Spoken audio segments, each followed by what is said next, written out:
Welcome to the Elevate Podcast, a resource designed to take your ministry to the next level. Whether you're a seasoned leader or a growing team member, this podcast will help you sharpen your vision, strengthen your staff, and deepen your impact for the gospel. Each week, we have honest conversations, practical tools, and insights from real leaders who understand the unique joys and challenges of ministry. From worship planning to discipleship to outreach, our goal is to equip and encourage you for the work that God has called you to do. I'm your host, Darrel Girardier, and today we're talking about church communications. Dillon, Madi, tell the audience who you are. Yeah. Okay. I'm Dillon Sherlock. I serve as digital strategy director here at Brentwood Baptist. I've been on staff for about 4 years, and this will mark about 10 years in church communications. Wow, that long. It's been a while. Yes. Madi? Yeah. I'm Madi Wuebben. I serve as our promotions director here at Brentwood and oversee marketing and branding and project management for all of our campuses. Yes, and they do a fantastic job. Let me just say that on the front end. So if this conversation goes sideways, you heard me say they do actually do a really good job at what they do. Yeah, welcome to the church comms staff meeting here. So basically, we're going to have Yeah. a staff meeting is what we're essentially going to do here today. Yeah. Hey, so real quick, Madi, kind of give us an overview of our team. What's shape, structure, kind of give the audience a little bit to know what we're working with here on our staff. Yeah. At Brentwood, we've talked about it some in past episodes, but we have 9 campuses. And so our communications team, their office out of the Brentwood campus, our original location, but we basically serve as an agency for all 9. So we have one team. We currently have 13 people on our team. Darrel is our comms director. You oversee the whole operation. You sit on our executive team here at Brentwood. Dillon oversees digital strategy. So we have 2 social media managers, digital content managers who run photography and social media. We have 2 videographers, and then we have a web position. And then on my side of the team, I'm overseeing branding, marketing, editorial, project management. I have 3 full-time project managers and then an editorial position. And that's what runs the boat for all 9 campuses. Yeah. So we also have 2 designers. Can't forget. Yes, so that basically puts us around 1.5 people per campus, give or take. Yeah. So we try to run what we consider a lean operation. So let's talk about that a little bit. Dillon, for you, like when we say, because we talk about this all the time, how lean can we be? What does that actually mean to you? Yeah. So when you hear what Madi just said, it sounds like we have a lot of people. But when you factor in the fact that we are doing this for 9 campuses, all of a sudden those 13 or 14 people does not seem like a lot. We've got 9 churches. In some ways, they're very similar. In some ways, they have a whole different set of programming. So for us, it's about prioritizing the things that we feel are going to make the biggest difference, have the biggest impact from a digital perspective anyway. Yeah, so Madi, talk us through the differences between the campuses and how that affects us trying to run, again, that operation with 13 people for 9 campuses. Walk through the different campuses and the challenges that presents us. Yeah. Not every campus is equal in size or the number of events they're doing or who their target demographic is. So our largest campuses, like this campus, the Brentwood campus, has like 3,000 people here on a Sunday. We have a preschool ministry that has like 300 to 400 kids. So that means there's like hundreds of families with littles here. So that's like a younger demographic. There's also a really large senior adult demographic. So there's family events and there's huge VBSs with thousands of people and there's senior banquets and all kinds of things, which means we're producing print pieces for this campus, all types of things to resource an operation of that big. Some of our other campuses, like our smaller campuses, are 100, 120 people, maybe in more urban parts of town. They might have a really senior demographic, maybe super multicultural setting or really urban young adult setting. So their ministries and what they need is way different as far as what we have to resource. So as a team, we're getting all of the pieces and we're not just deciding, hey, what's going to get the most bang for our buck when we're producing as a comms team. We're saying, what does each campus need to move the needle? So what we produce for Brentwood campus is very different than what we would produce for our East Nashville, Lachlan Springs campus. And our project managers are kind of the intake of all of that and helping prioritize. We have a tier system we'll talk about later, I'm sure, of, hey, if this is like this level of importance for this campus, what do we need to produce? And then how fast can we get it out the door and how seamless can we do it in production? Okay, so let's double click on that for a little bit. when you talk about, okay, you're prioritizing, are you the one making the call that like, hey, this is what matters, this is what doesn't matter? Or are you doing that in a vacuum? How does that process work? There's The reason why, real yeah. quick, the reason why I asked that is a lot of our audience, communications is most likely a part of their job and not the job. And they have most likely a senior pastor or associate pastor who kind of says on a whim, hey, we're going to do X. And they just have to, they got to jump and make it happen. Yeah. How do you determine the prioritization, and how do both of you work within that framework to give the campus what they want, but at the same time protect the team? Yeah. I think there's two big factors in it. One is knowing what is our church mission and vision, and like all teams are on board to say these are the things that matter most. And so in this season of our church, we have like a new 5-year vision statement. So all of our resources and plans and events and tools are built on that trajectory. So when we're kind of thinking through, hey, what matters right now, if it's a tool that helps our members like learn how to share the gospel, that's more important than here's like a social hang for young adults on a random Tuesday night. That in value for mission has to go up for our team. And so we kind of know those internal metrics, and that's kind of been stated from the top down from our senior pastor. So it's not just calm saying, oh, well, we think this event is cooler, so we're going to do it. Where does it align with our vision and values? And even when our campuses have to tell us what they're doing, they have to tell us where it falls in the church strategy. So we have 5 values, and they have to tell us what that means. But then internally, we created a tier system, and we use letters, so A, B, C, D, and E.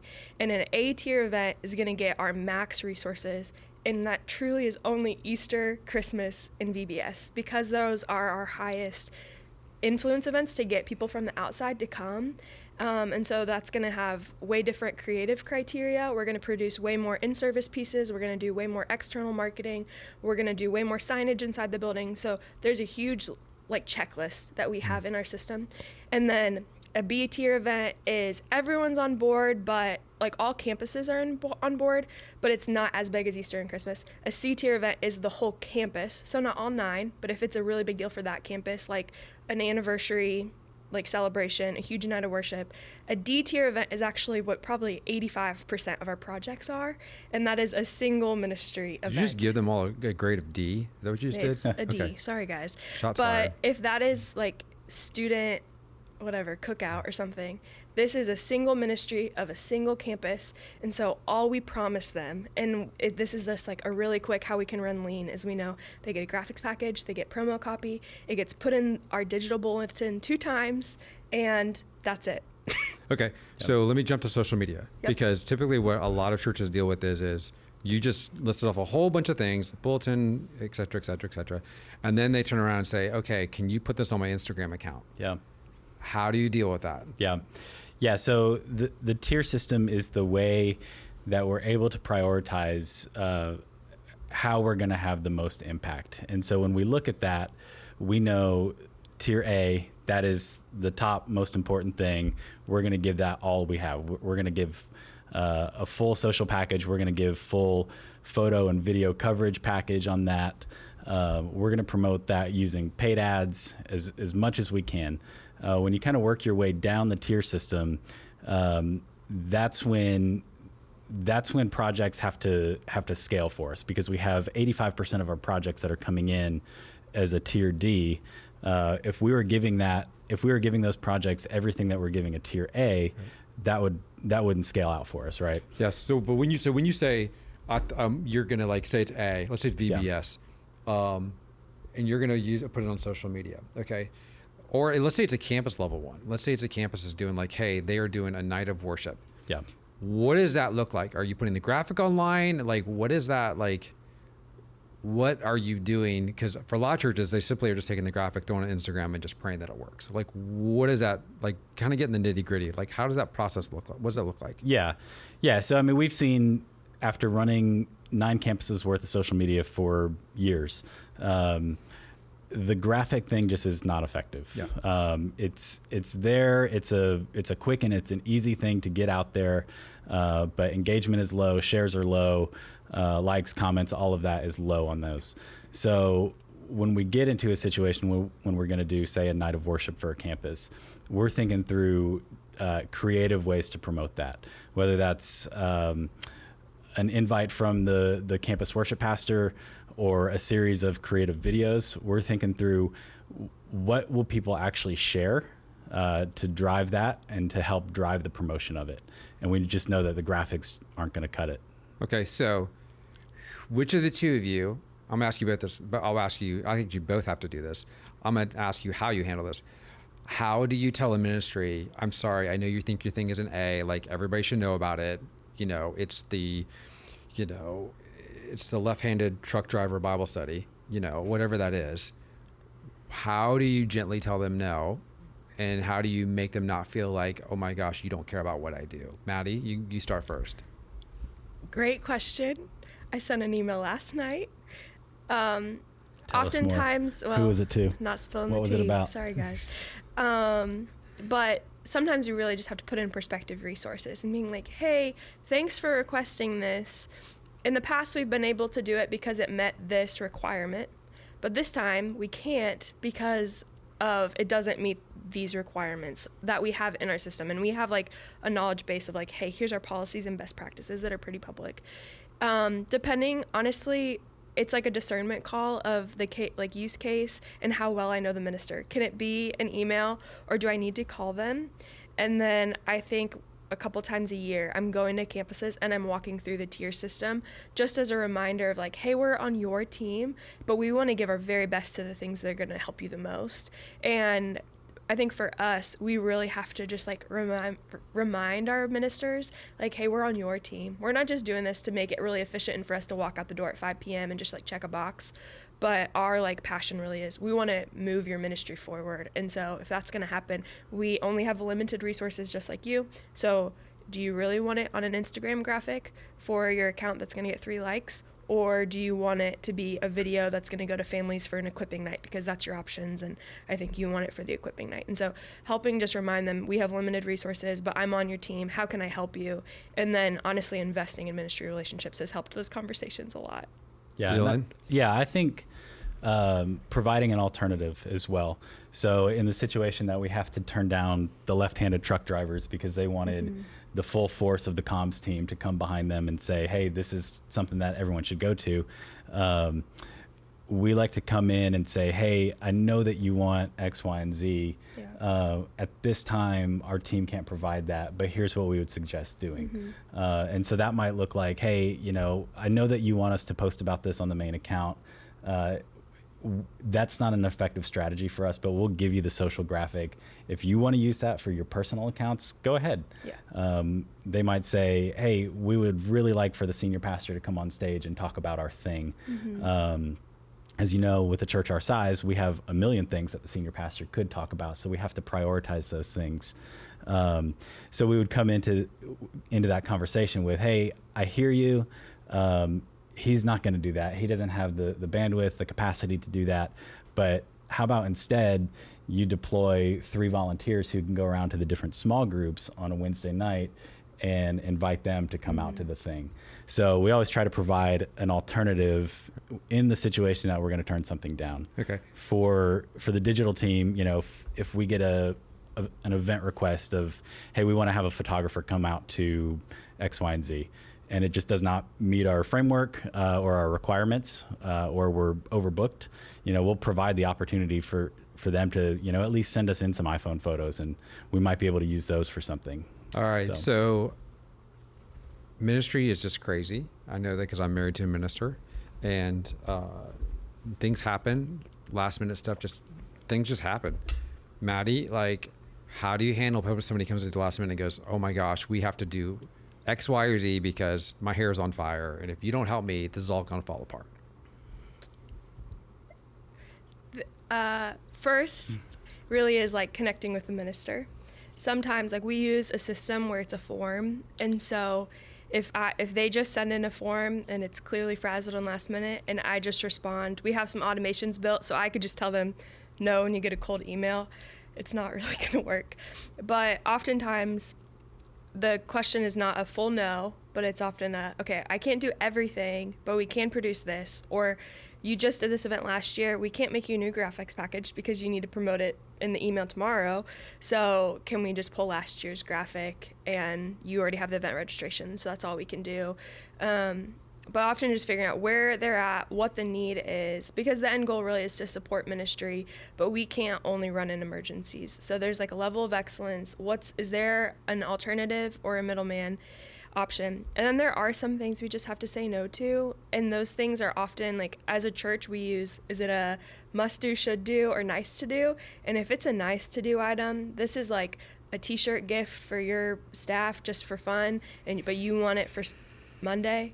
It's not, I'm really sorry, that can't happen right now.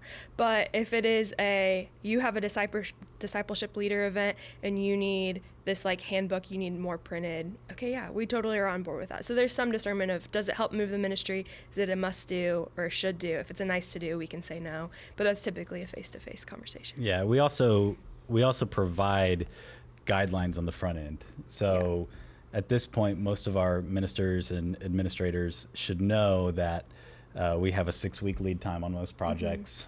So it gives us a little bit of wiggle room when those last minute requests do come in. We could always point back to what we've laid out on the front end of like, hey, we do have a 6-week lead time. Unfortunately, this doesn't meet it. And we're at capacity with other projects right now. Yeah. So, Okay. So let's get like, again, I go back to our audience. I think our audience is, they probably do this job maybe like part-time. If, maybe you've got a couple people that are like actual full-time. So if you were doing your role or a role, you're a one-person comms team. It's just you. That's it. And you probably, between your other responsibilities, let's pretend you're the student minister, okay? So you're probably clocking 40, 50 hours a week, bare minimum. So you think, okay, I can carve out maybe 3 to 5 being generous, but probably close to like 3 hours a week. What would you do? How would you handle that one? Dillon, we'll start with you first, and then I want to hear from Madi. Yeah, so been there, done that. I was a one-man comms team for a season, about 2 years. And that looked like social media, website, photography, videos, graphic, print projects, turned into running lighting on a Sunday morning, operating the camera crew. It turned into this huge thing. So I've been there, done that. The most valuable thing, when I took a step back and realized like, okay, I have this amount of stuff I need to do. I've got this much resource. How are we going to get the job done and do it to a level of excellence that it requires? Using volunteers, outsourcing work was huge for me. So using tools like and companies like Church Media Squad, shout out. We love them. They were great. When I stepped into the role, I'm not a designer. So when I stepped into the role, I was like, okay, I need all these things designed, but I can't do it. So I can hire a company for $600, $700, $800 a month, whatever it is, and just give them all of that. That frees me up to do other things. That frees me up to research strategies on effective email campaigns, or create social content, or do photos. Some of those other things that have to be done on site. Okay, Madi. Are you going to answer this too? I will answer it. Yes. Okay. I don't want to. Okay. Good. Go for it. I think I would carve out an hour a week that is just planning and project management, because I think one of the hardest things is most of, like, when you're, even in our jobs, when we're juggling tons of different sides of the role, that part tends to be like, this is the 10 p.m. task of, oh no, what do we have to have ready for Sunday?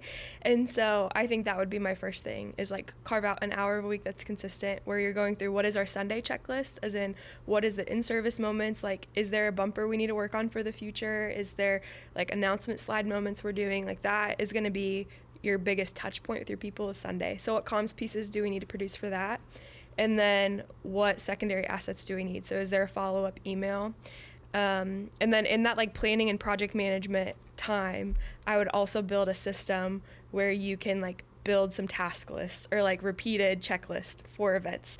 Just like make it really easy on yourself or on your team if you're gonna like have a volunteer come in and help you knock out projects, to be like, every event has these 5 things we have to do, and I don't want to have to think about it. Like, I'm going to save my decision-making power for the decisions that matter, and I don't ever want to have to think about what size graphics do we need for this event? It should never be a question again. So I would like do that time repeated, save the heartache and headache, and make it really easy for your ministry teams to tell you what they need.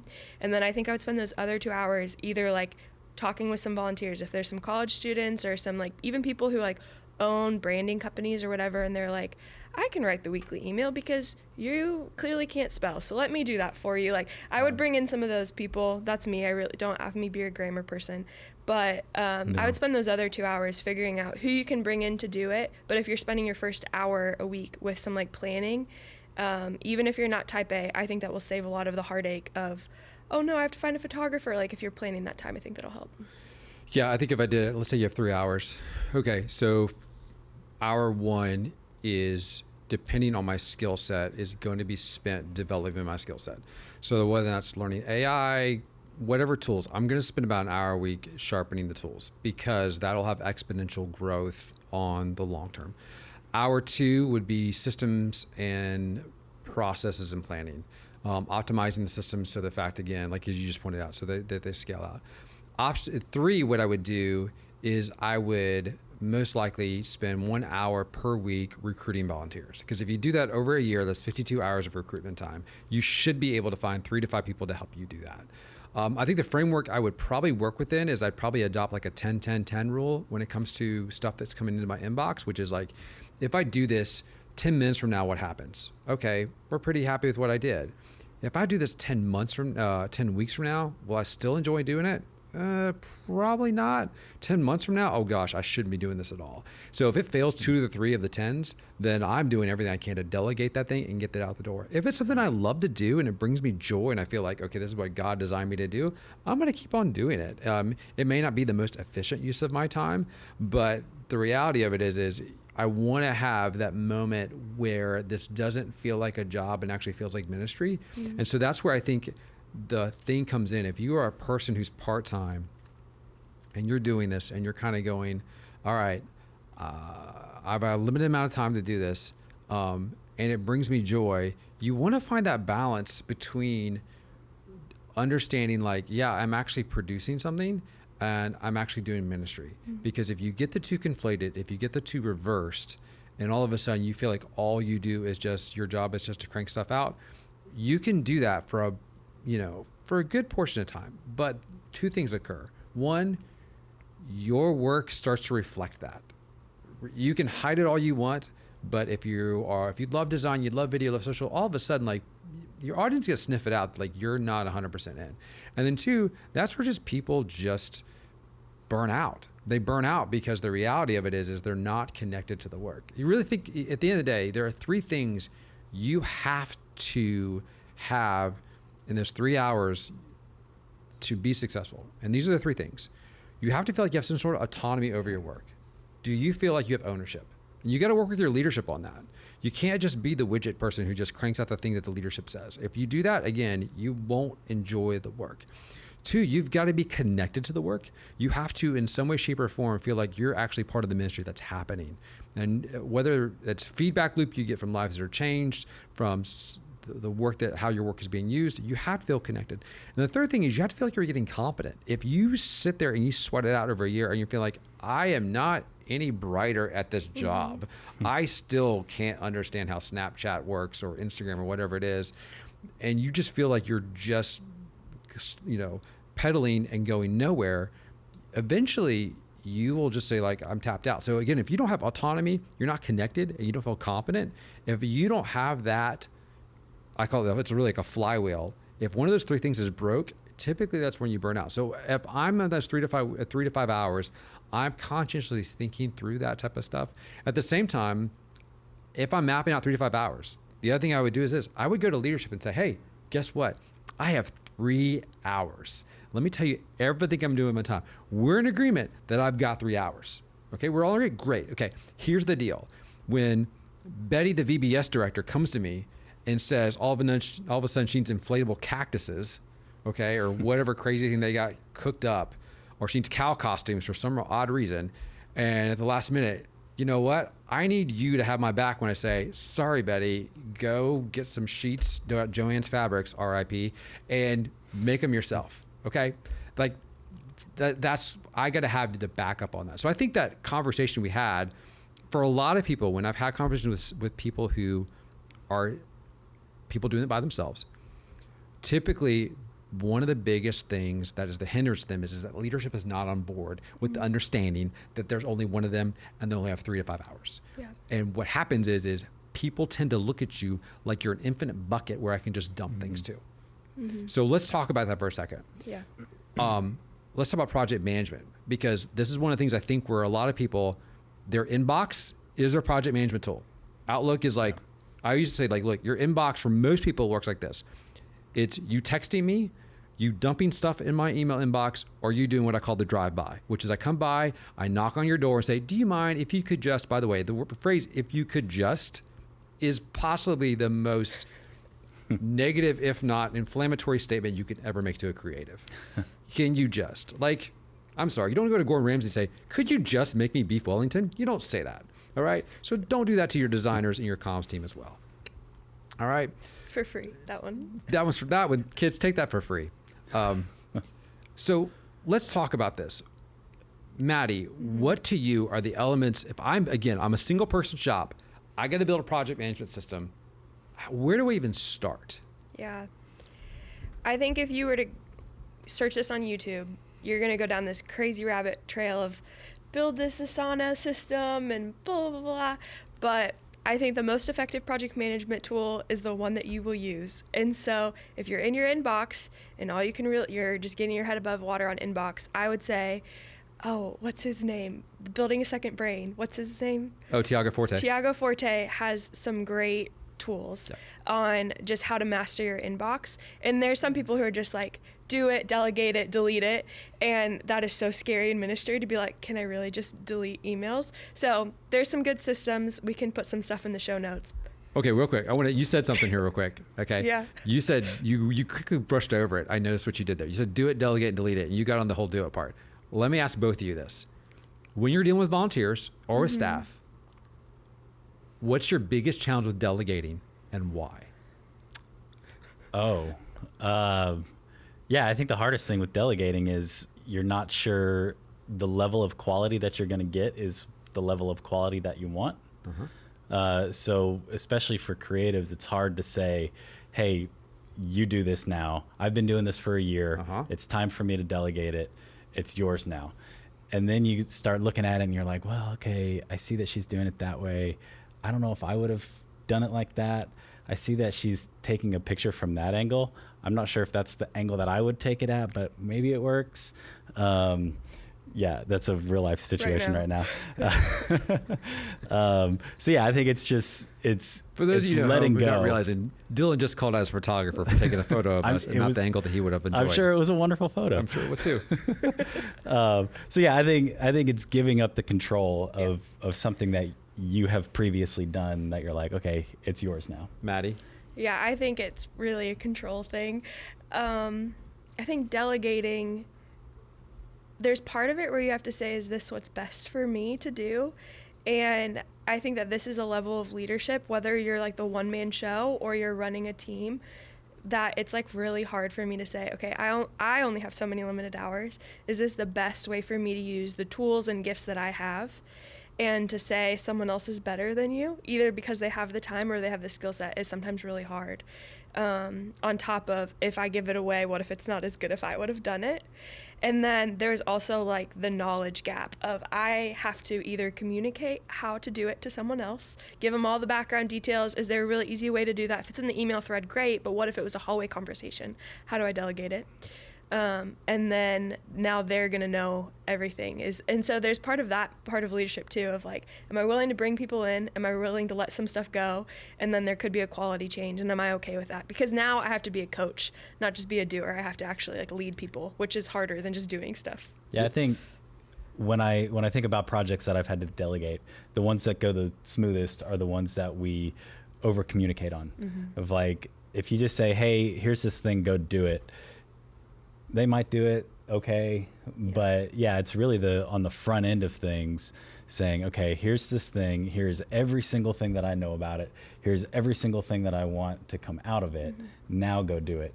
those, you set them up for success when they have all of the details on the front end of things. And I see a few head nods in our studio audience over there. Well, I would say the other thing is if you're a single person running communications, you should be obsessed with who, not how. Who can do the work, not how you're going to do the work. If you're obsessed with finding who can do the work and do it at a level, even if it's like, if you go 80% rule, 80% of the level of quality of what you could do, give it away ASAP. Because if you start thinking about every time something comes in, how you're going to get the work done, you naturally default to you being the person who does the work. And that always ends up for you not scaling. So you have to become obsessed with who's going to do the work, not how it's going to get done. You should build systems and processes for how, but the reality of it is you have to determine who's going to do it, because that'll help you scale. Dillon, I want to follow up with this real quick on the project management side of things. Yeah. So how do you determine, okay, you've got a lot of requests for your team. You have photographers that have got to go out. We got video producers. How are you managing? Like, do you guys sit down and do you plot out, like, here's how we're going to spend our week? How do you actually figure all that point out to, like, so you know that, you know everything's going to get done, or you know what you can't do based off of time? Like, how does that work for you? Yeah.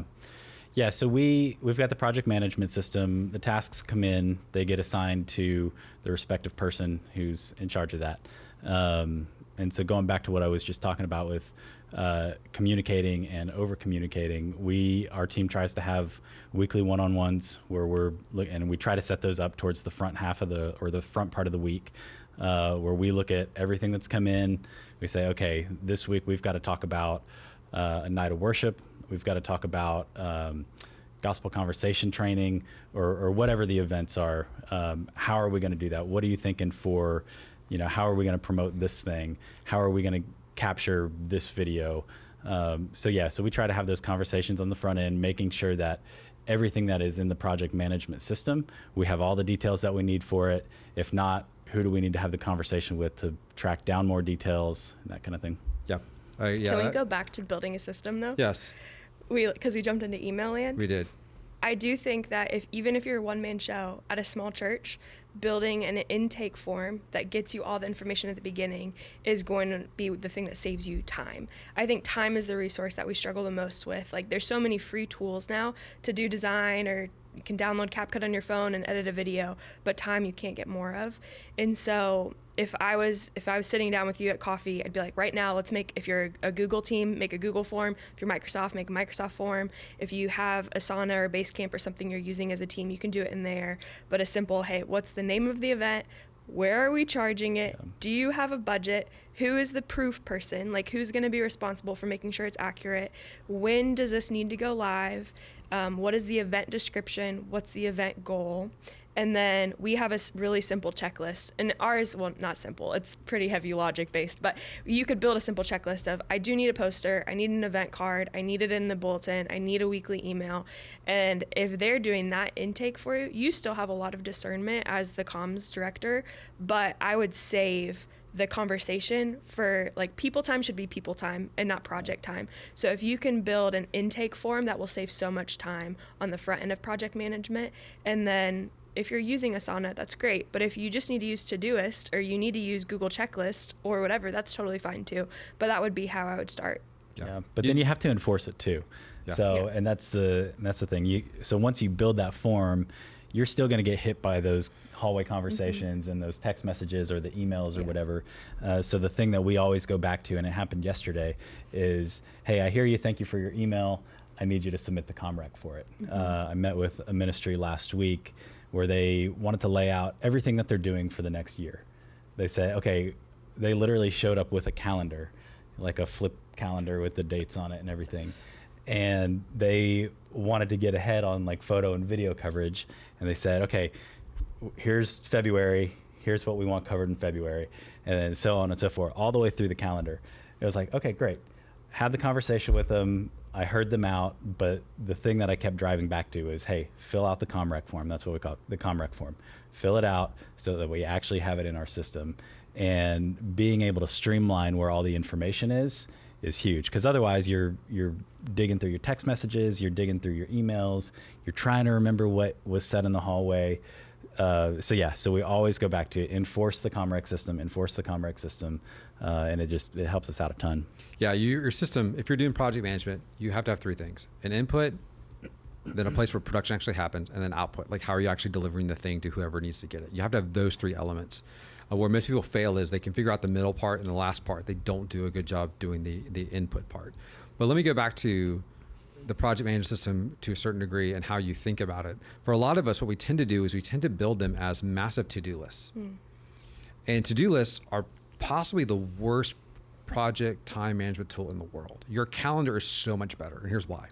Because if you take everything you have to do and you give yourself a generous estimate of how much time it's going to take, and you actually put it on the calendar, this is the actual stuff that's actually really going to get done. That to-do list is a wish list. That's what to-do lists are. They are a wish list of things I think I'd like to get done.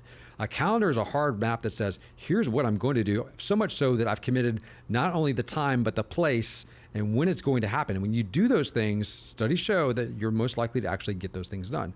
One of the things we did a while back when we were down to one designer was we took her list and we actually started putting what we call together, we call it a workload. And we just started dumping estimates in. And all of a sudden, we found out we were asking her to produce what we would estimate to be, we estimate like about average 6 hours worth of work per day, because you have meetings, lunch, everything else. We were asking like 9 hours. And I was like, oh, this is why you are literally going crazy. So we've got to reduce that. We got to figure out how to make that happen. So we did that. We were able to kind of shift our mentality and actually also justify bringing in more staff. All right. I don't want to close this episode out without talking about AI. Okay. I want to make sure we hit that because that's the hot thing that all the kids are into these days. At least that's what they tell me. So I just want you to real quickly hit some of your favorite AI tools that you use in your daily work. Dillon, you go first, and then Madi, I want to hear from you. Okay. ChatGPT, of course, is huge. What do you use it for? Everything.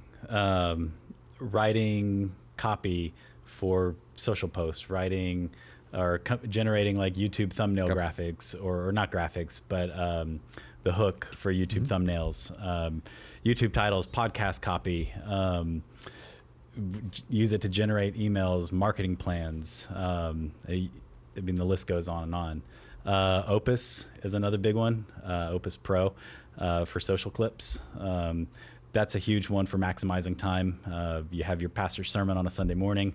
Drop the link into Opus. Within 20 minutes, you have 30 clips that you can choose from to drop on social media. And the tool is getting stronger. That's the thing with AI. The tools keep getting stronger and stronger. So even, this episode comes out tomorrow, but I'm sure between now and then, ChatGPT has probably dropped a new feature, or the model has gotten stronger to where it can do more things tomorrow than it could do today. Madi? I also use ChatGPT a lot for editorial work. So we were able to make our own GPT with our style guide. So we use Christian Writer's Manual here. If you're in the know, you know, and some of our language as Brentwood Baptist. And so there is like our own like model in there that we can throw anything in and be like, this needs to sound like us. So we had like a missionary write a guide that we were going to take our whole church through, but it was using language that they use, which is not our language. So we were able to just throw it in there, did a grammar check, it inserted our language, took out stuff that we wouldn't say, fixed it. Someone actually read it with real human eyes and a human heart and said, yep, this is us, great, and then went to design. So that's like a tool we use all the time. We also really love Claude. So if you're on the editorial side, Claude definitely has more human tendencies in how it speaks. Grammar flows a little better. And then Cast Magic is a tool that Dillon and I's teams both use. That is like this amazing tool. So if you are doing like sermon recaps, if you need to produce like questions after a video recording or even a podcast, you upload the YouTube or the MP3 link, pulls a full transcript for you like almost instantly, and then it has all these chat features of like, give me 5 titles for this. Can you give me 5 questions to include in a response guide? All these things, and it's specific with video, which we really love. And then in the design side, I love generative fill. So praise God. Yeah. All right, Darrel's got the full comprehensive He has list way more. of every tool that has ever existed. Yeah, so my current tech stack of AI tools is I use Otter AI to record meetings, because then it turns around and gives me a summary. It gives me all the action items of the meeting. Sometimes I'll use Motion AI to manage my to-do list, which takes your entire project management, everything you have to do, and basically dumps it on your calendar and basically says, here's what you can actually really feasibly actually get done. I'll use Claude. I actually talk to ChatGPT in voice mode a lot. I will be in the car, put it into voice mode, and you can just have a dialogue with it as I'm trying to think through, hey, how would I solve certain issues? And it's really good about kind of walking me through that. My biggest search tool I use is Perplexity, because it's very good at turning around and surmising, like, how do I pull off X, Y, and Z. I don't have to watch a YouTube video anymore. I don't have to go to like some site to figure out a formula. It's all right there for me. Mm-hmm. I use Google AI Studio if I'm on a piece of software and I don't know how to use it, because it actually will sit there and it'll visualize the screen for me and it'll walk you through how I actually pull things off on that. I use ChatGPT. I have custom GPTs built if I know for a fact we need to use certain language and a certain style like them, but like as Madi and Dillon said, I use that as well. I'll use Claude for writing. I'm trying to think of some of the Otter others. AI. Otter is probably the big one. Otter's the one that, again, that's the one I record all the meetings with. It gives me a good summation of everything. It's probably, and the cool thing about it is it's got an iOS. It can listen to your Teams, your Zoom meetings. So that's probably the biggest one I'm using right now. But yeah, I'm trying to add like one a week, like one tool per week that I'm trying to understand how does this work. And again, you got to be, one of the things you got to be okay with, by the way, when we talk about these AI tools. And for a lot of you, you're probably scared of them and you think like the Terminator, and I totally get that. I think it's totally a valid emotional reaction, completely valid. But you got to remember, like, using tools are like, AI tools are like making pancakes. The first time you make a pancake, it's going to be bad because you don't know how hot the skillet is, right? You're like, okay, that's bad.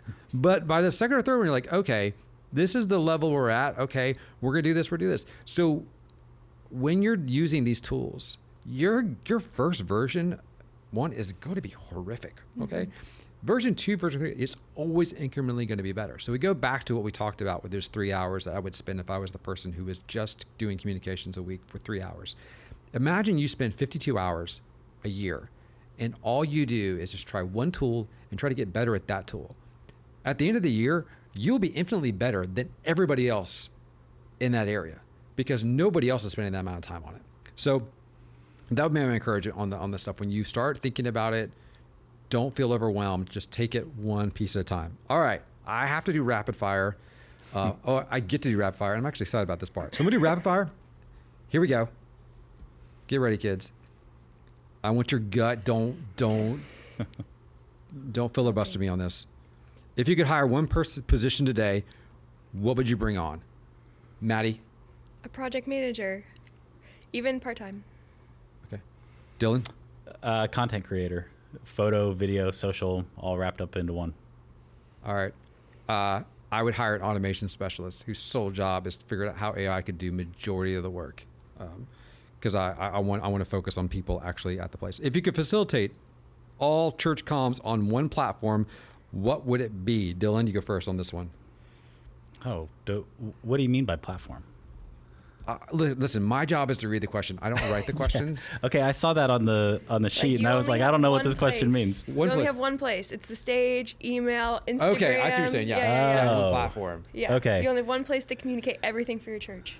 Oh, email. Yeah, email, because you could take a direct action from the email. You can click a link to go register. I would say email too. I'd say LinkedIn. I'm kidding. I wouldn't.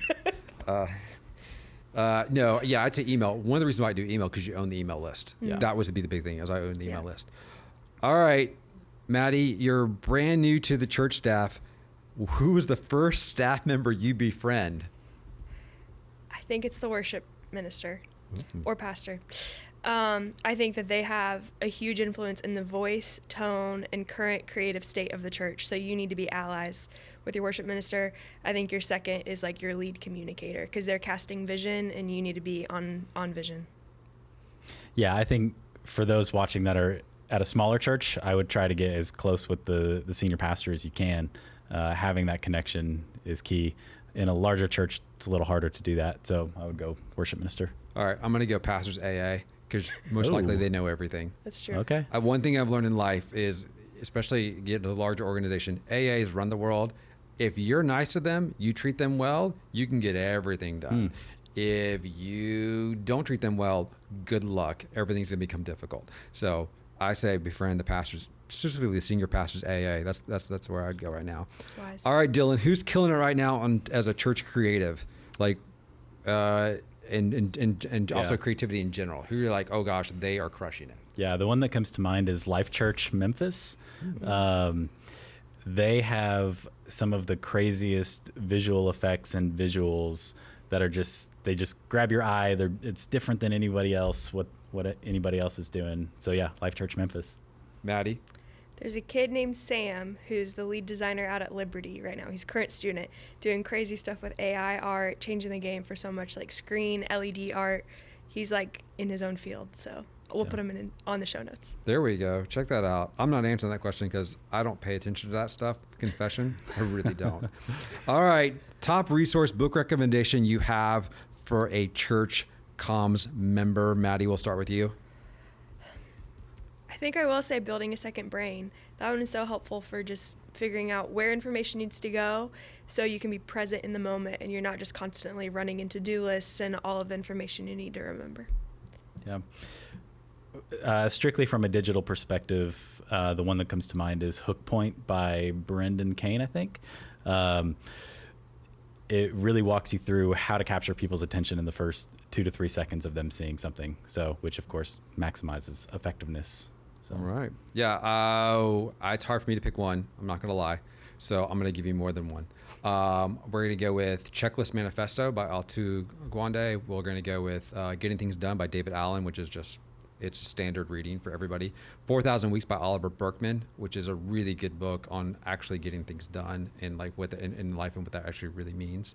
Those are the big ones I can think of. Oh, I would also say The Comfort Crisis is a really good book about getting out of your zone. I gave it to one of my team members, and she gave me the big thumbs down on it because I think she thought I was trying to send her a message, which I was. So I'm not going to lie. I do that. By the way, that's what I do for Christmas. I get my team members books, and they all believe there's subtle messages to them. Yeah, we call it, it's time to see what Darrel actually thinks about us. Yes. Yeah. So if you get Discipline is Destiny by Ryan Holiday, you know what I'm thinking. All right. So thank you all so much for joining us for this episode of the Elevate Podcast. If you want to take your church communications to the next level, be sure to check out our exclusive resources at elevatechurchconference.com. This month, we're sharing an exclusive Easter planning checklist we're using as a team to promote Easter. We'd love to share that with you, so just click subscribe on our website and we'll send it over to you. Join us next week as we dive into our groups and discipleship strategy and how we balance on and off campus groups. Don't forget to register for the Elevate Conference this September at Brentwood Baptist Church in Nashville, Tennessee. It's a one-day event designed to equip and encourage your team. We'll see you at the Elevate Conference on September 9th. Until next time, take care.